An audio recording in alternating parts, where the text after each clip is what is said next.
Bueno, es momento de cambiar de tema. Fíjese que el Congreso local exhortó al titular del Sistema de Aguas de la Ciudad de México a garantizar el acceso al líquido durante los días de desabasto por las obras al mantenimiento del sistema Cutzamala.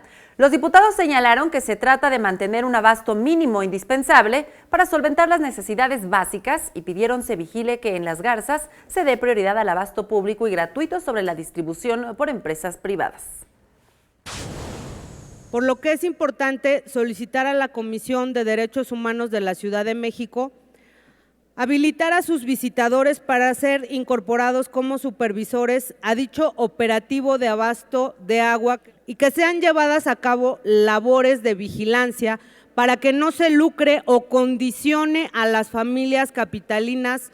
Exhortamos al titular del Sistema de Aguas de la Ciudad de México para que en el ejercicio de sus atribuciones realice acciones de vigilancia en las tomas habilitadas.